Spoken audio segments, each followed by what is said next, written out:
Nik justu antolatzaileak eskertu nahi nituzke.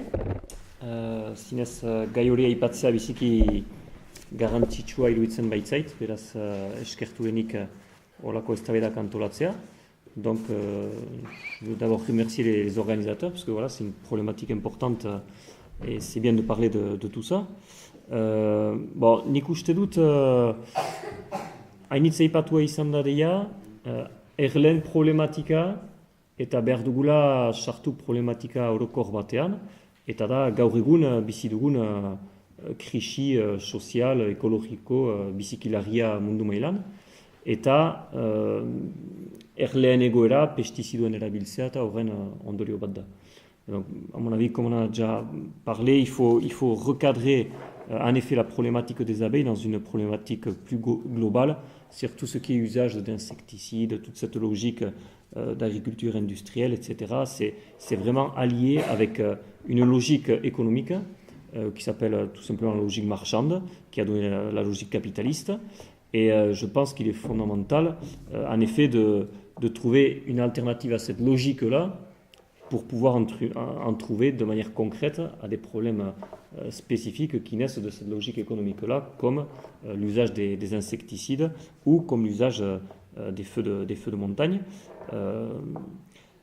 Orduan, gu pixkat abiatu gira gogoeta horretatik eta odeiekin, gure etxaldean, eta ideia izan da, zinez logika kapitalistak logika ekonomiko horrek sortzen balin badu gaur egungo eta egoera katastrofikori, behar da erranden bezala, behar dugu zinez eta beste ekonomia mota bat garatu, ez dena kapitalista, zen badakigu kapitalismoak bere logikan beti gero eta gehiago ekoizten du, beti gero eta diru gehiago egin behar du, hor da lehia eta kapitalisten artean, beraz, beti gehiago, eta beti gehiago horrek nahi du beti mundua gehiago desegiten dugula.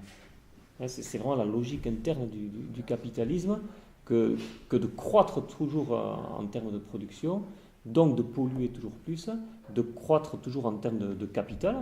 Vous avez une quantité d'argent, il faut qu'après l'échange marchand, il y en ait plus. Donc on produit plus, on pollue plus. C'est vraiment la logique même du système capitaliste dans lequel on est, qui va entraîner que pour produire davantage à coût moindre, on va utiliser des pesticides, etc. etc. Donc c'est vraiment pour pouvoir trouver une alternative à ces catastrophes sectorielles, comme peut être l'usage du pesticide. C'est vraiment une alternative globale qu'il faut penser, une alternative en termes économiques d'abord, c'est-à-dire vraiment un mode de production, un mode de satisfaction de nos besoins qui n'est pas polluant et donc qui n'est pas dans la logique marchande. Parce que c'est la logique marchande, c'est la logique marchande qui par logique interne nous amène à la situation dans laquelle on est aujourd'hui. Ce n'est pas uniquement parce qu'il y a des grands méchants, mais c'est parce qu'on est dans une logique qui, elle, est perverse, est autodestructrice, et qui nous mène à la perte. Ça, c'est clair. Donc, c'est sortir de cette logique-là, à notre avis, la seule issue, si on a envie d'avoir un avenir sur cette terre. Orduan, guk ideia da, konkretuki, eta nola egiten dugun gure eguneroko beharrei erantzuteko, hasiz oinarrizkoenetik, janaria, jateko, nola egiten dugu, behar hori erantzuteko, merkatuaren logikatik kanpo, eta beraz, kutsatzen ez duen eta logika baten baitan. Eta, azken finean, ez dugu deus asmatzerik, zeren gizakien, emazte eta gizonen historia luze hortan, biziki garaikidea da, edo biziki modernoa da, azken finean, merkatu logika. Eta lehenago jendeak bizitzen ziren beste logika batekin, ez zena merkatuan oinarritzen, eta beraz ez zuena kutsatzen, eta ez zuena eta gure etorkizuna horrela baldintzatzen. Beraz ez da atzerat itzultzea, baina da iragana ezagutzea, azken finean gaur egun, eta egin molde egoki batzu atxemaiteko, iraunkorrak direnak, zinez, eta planeta hontan bizi ahal izateko. Donc en fait, c'est de réfléchir à quelles sont des pratiques que l'on peut avoir qui ne fonctionnent pas avec la logique marchande. Donc ce qui a existé dans la grande majorité de l'existence de l'être humain, c'est-à-dire que c'est uniquement dans la période récente et moderne, si on prend, je ne sais pas, 100 000 ans d'histoire de l'humanité, bon, c'est une histoire de quelques milliers d'années l'entrée dans la logique marchande, et dans la logique capitaliste, l'histoire de 250 ans. Donc c'est un peu se retourner vers le passé pour savoir comment on a vécu hors d'une logique marchande pendant des millénaires, pas pour y retourner, mais pour s'y inspirer, pour comprendre comment on peut vivre dans une logique qui n'est pas destructrice ni pour les êtres humains et ni pour la planète.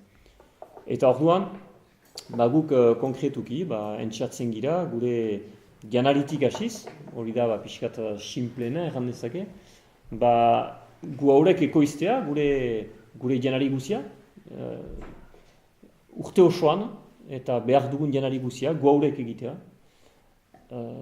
pasatu gabe, beraz, merkatutik, eta deus erosi behar izan gabe, dirurik baliatu behar izan gabe jateko, eta beraz, sasoin guzietan, ari gira berreskuratzen, eta barazki eta fruituak, sasoinekoak, gaurek egin ditzazkegunak, ukan gabe ere, ozgailurik, kontserbarik egin gabe, eta berreskuratzea, dira landare, barietate handana bat, emaiten dutenak posibilitatea, urte osoan zehar, eta ukaiteko beharrezkoa duguna elikadura mailan. Eta beraz hori ari gira berreskuratzen, aspaldiko barietate batzu, merkatuak baztertu dituenak, zeren merkatuaren ikuspegitik ez dira interesgarriak, baina oso interesgarriak direnak autosufizientzia ikuspegi batetatik. Eta ari gira, hasiak berreskuratzen, autonomoak izaiteko hasien mailan. Donc en fait, on est en train, en pratique, d'avancer vers l'autoproduction des aliments dont on a besoin tout au long de l'année, dans les 4 saisons. Donc c'est récupérer des dizaines de variétés que la logique marchande a mis de côté parce que c'est pas très intéressant pour le marché. C'est plus intéressant de faire pousser des tomates toute l'année en Andalousie et d'importer tout ça dans toutes les grandes surfaces. Mais il y a des dizaines de variétés de plantes à re-ensemencer avant qu'elles disparaissent complètement et qui sont des plantes, donc on peut avoir des fruits frais presque toute la saison. Alors cette année non, l'an dernier on en a eu toute la saison avec les derniers physalis et les premiers fraisiers. Alors cette année les physalis ils sont passés avec le coup de froid qu'il y a eu. Mais enfin bon, on peut pratiquement avoir des fruits frais toute l'année. On peut combler si vraiment on a besoin de fruits tout le temps avec quelques fruits qu'on fait sécher, des figues ou des prunes peut-être, je ne sais pas. Enfin bref, en tout cas des vitamines, etc. On va les trouver dans plein de légumes par contre qu'on peut avoir toute l'année. Donc tout l'hiver on peut avoir des légumes dans le potager. Et ensuite donc nous on est en train de mettre en pratique, l'idée étant d'être autosuffisant sur le plan alimentaire, mais d'avancer aussi sur le plan technique, donc des instruments de travail. Là aussi ne pas être dépendant d'une logique marchande pour les instruments de travail. Donc voilà, c'est en fait simplifier aussi l'alimentation. Alors simplifier, mais avec la biodiversité, c'est quand même, on a quand même une source une richesse de goût magnifique. C'est-à-dire la simplicité dont tu parles, Manège, que je partage, ne veut pas dire tristesse ou pauvreté de goût. Ou au contraire, on a tout à redécouvrir en termes de diversité, de goût. Et donc on peut être dans la simplicité, je ne sais pas, mais en tout cas dans un mode de vie qui est durable et qui ne pollue pas, tout simplement, qui est durable, qui ne pollue pas, et avec une richesse de goût, de sensations, etc. extraordinaire. Et donc voilà, on est en train, nous, dans cette logique d'autosuffisance technique aussi, eh bien, de simplifier l'alimentation, ou en tout cas d'éviter des transformations alimentaires qui sont quelque part inutiles pour le coup, beaucoup plus que l'inutilité de certains arbres dont on a parlé, que tu disais de manière ironique. Mais en effet, nous on est en train de plus s'orienter vers les tubercules que vers les céréales, par exemple. parce que les céréales, eh ça demande des instruments d'une technicité assez pointue pour enlever les écorces, les enveloppes des graines, etc. Alors nous, on fait le maïs, ça c'est simple, mais on a essayé le millet, le petit épeautre, l'avoine, etc., le sarrasin. Tout ça, c'est assez complexe, parce que vous avez des enveloppes à enlever, donc il vous faut des instruments, etc., assez complexes.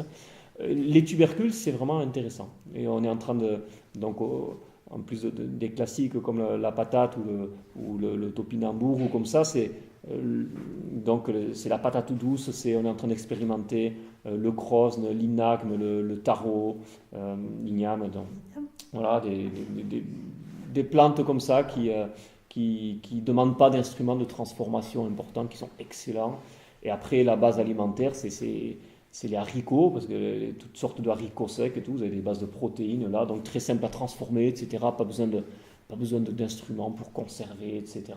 Planter des noyers, des noisetiers, ça tombe par terre tout seul. Bon, il y a mille possibilités vraiment d'être autosuffisant sur le plan alimentaire sans polluer, et avec des instruments de travail rudimentaires. Alors c'est génial parce que du coup on n'a plus de bruit de moteur.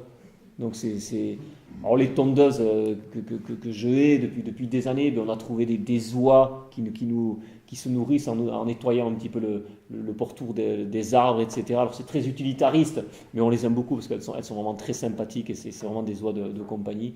Donc on peut vraiment aller vers des choses à la fois plus simples, je sais pas, parce que le passé, c'est une complexité extraordinaire. C'est-à-dire que la vie paysanne du passé, c'est une quantité de savoir extraordinaire. Donc c'est pas simple. C'est complexe, mais en tout cas, c'est accessible. À la différence et transmissible. À la différence, c'est de là que vient la critique de la technologie qu'on fait. C'est-à-dire que la technique est intéressante que si elle est vraiment maîtrisable à petite échelle localement. Si c'est plus maîtrisable, on rentre dans une dépendance de gens spécialisés, etc. Donc on rentre dans des hiérarchies, dans des jeux de pouvoir, et on rentre ensuite, voilà, c'est lié à la logique économique dans laquelle on est, etc. Donc plus on va vers une technicité qui est vraiment maîtrisée à l'échelle individuelle et collective, à une petite échelle collective, là vraiment on rentre dans la liberté. On rentre dans la liberté. Et on est dans une logique qui ne pollue pas, ou à minima, et on peut trouver des choses qui ne polluent pas. Donc cette perspective de l'autosuffisance, c'est pas une autosuffisance individuelle, ni uniquement à l'échelle familiale, mais ça part de l'individu, de la famille, et d'un collectif plus élargi, du village, et ça peut le dépasser si on a besoin de produire du fer, etc. Bon, mais voilà, ce sera au-delà du village qu'on ira chercher du minerai, etc.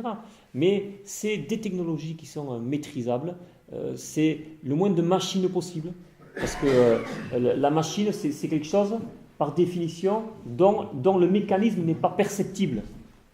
Il faut aller démonter, etc., et dont on ne maîtrise pas, à l'échelle individuelle, la connaissance nécessaire pour le faire fonctionner, pour le faire réparer. C'est ça une machine. C'est pour ça qu'il y avait les mouvements comme les ludistes. Si vous ne connaissez pas, c'est magnifique le mouvement des ludistes. C'est vraiment les premiers qui ont vu toute la dépendance dans laquelle ils allaient rentrer avec le développement des machines industrielles. Et ils se sont mis à saboter, c'était en Angleterre au début du capitalisme industriel, ils se sont mis à saboter les machines que les capitalistes mettaient en place parce qu'ils ont compris que la machine, c'est la disparition de leur autonomie. C'est magnifique l'histoire des ludistes, si vous ne connaissez pas. Ils avaient inventé, c'est rigolo, ils avaient inventé un chef né de Lude qui n'a jamais existé, mais ça a permis en tout cas de dérouter la Scotland Yard qui l'a cherché pendant des années et des années. Et bon, l'aventure des ludistes, c'est très, très, très, très joli. Malheureusement, ils ont tous terminé pendus, naturellement, mais ils ont légué à l'avenir vraiment quelque chose de magnifique. Bon, pour terminer, cette biodiversité-là, cette autosuffisance-là, c'est vraiment passionnant. C'est passionnant, c'est tout sauf triste, et c'est vraiment une solution à la morosité ambiante. C'est vraiment une richesse de connaissances à se réapproprier. C'est dans le partage.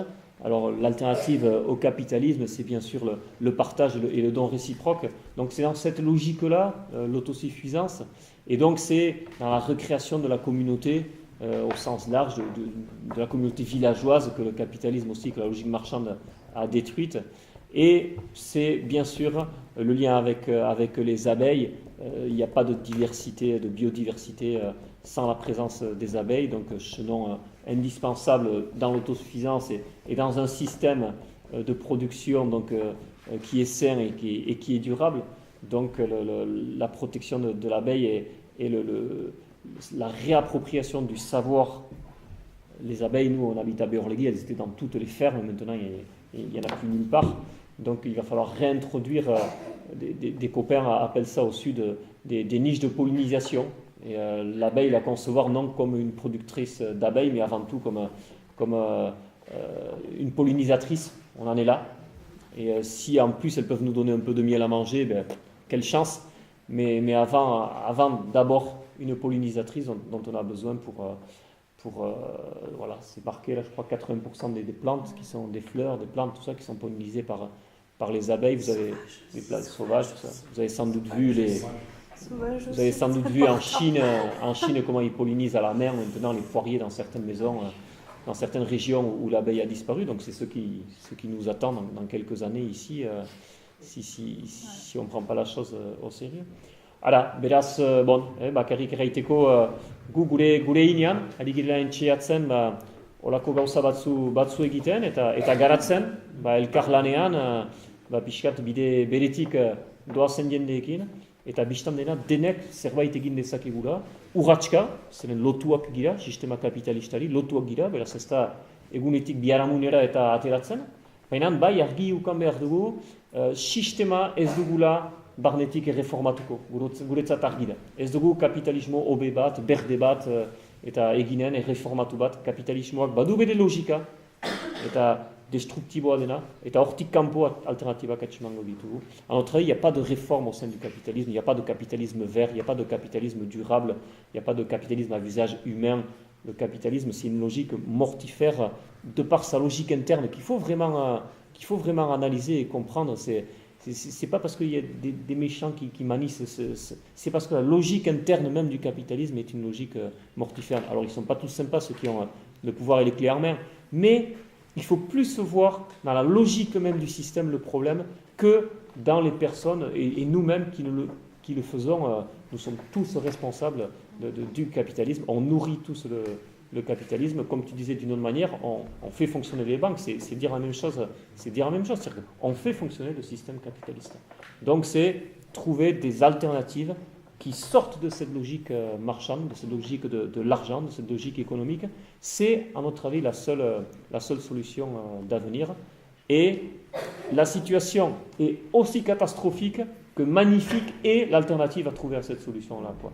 Donc c'est pas de tristesse, pas de pessimisme, d'optimisme. Des proches disaient la différence entre l'optimiste et le pessimiste, c'est que le pessimiste c'est un imbécile malheureux, alors que l'optimiste c'est un imbécile heureux. Alors soyons imbéciles heureux. Soyons créatifs. Voilà.